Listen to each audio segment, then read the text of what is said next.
So I'm here today at the St. Louis Gateway Arch. I thought, what a great way to introduce you to my travels around the United States, plus help me conquer the learning curve of creating content and posting on social media, other than to start where I'm originally from, which is St. Louis, Missouri. If you're in St. Louis, Gateway Arch National Park is a must-see, and there's a hidden experience underneath the arch that most visitors don't expect, so don't miss it. And riding to the very top of the arch is a must-do experience.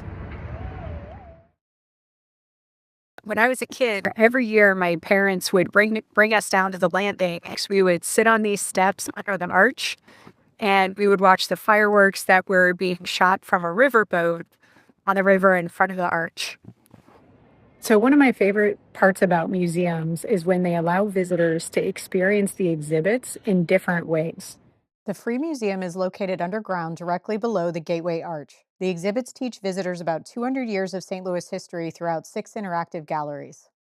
Bringing history forward, visitors can take a ride on the Becky Thatcher or the Tom Sawyer and enjoy a narrated tour on the Mississippi River. See the description for information. In addition, though, you can buy tickets to see a documentary showing the assembly of the arch through videos captured during the construction.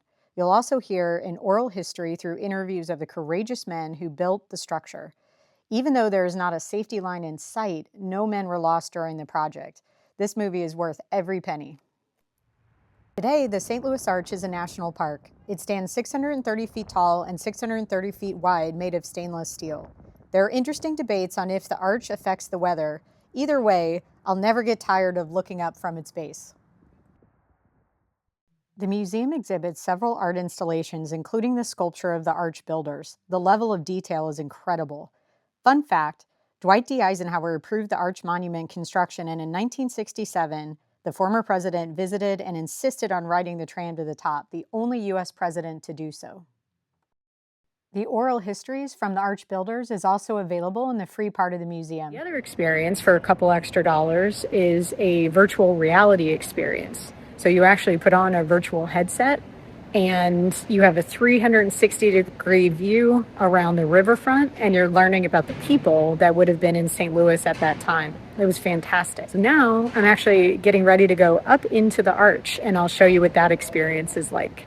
There is a north and a south entrance to the elevators, one for each leg of the arch, so be sure to look carefully at your tickets. Once in front of the elevators, I was amazed to see the museum use every inch of space to educate visitors. As you wait, you'll watch a video of the discarded tram options leading to today's current elevator design. When the doors open, you'll be surprised at the small size of the elevator, but it's perfectly safe. Watch your head.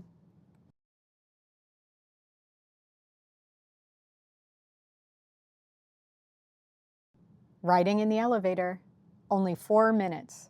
Take some deep breaths, you'll be fine. It's worth it. You really want to make sure you see the view from both sides. Looking out west from the arch and looking out east from the arch. This is the view from the arch windows looking west across downtown St. Louis. To the left was Busch Stadium, and in the center is the old courthouse. Looking east, you'll see the Mississippi River and into Illinois. Then it's back to the elevators for a 3-minute ride down. I just finished my tour of the Gateway Arch National Park Museum, and I have to say it's one of my new favorite museums. The exhibits were incredibly interactive, and there's something for everybody. There's auditory, there's exhibits that you can read, there's things that you can touch, whether you're a kid or a kid at heart. And my favorite part was the movie, which will cost you a couple bucks to go to, but it's actual footage of the men that built the arch. And they talk about the actual engineering challenges that they faced and how they overcame them. And the coolest part is when the last block, the keystone, is placed in the arch structure. So that concludes our quick tour of Gateway Arch National Park. If you enjoyed this video, make sure you click on the like button and subscribe so you don't miss out on any hidden gems or future adventures as I travel the United States. See you on the next one.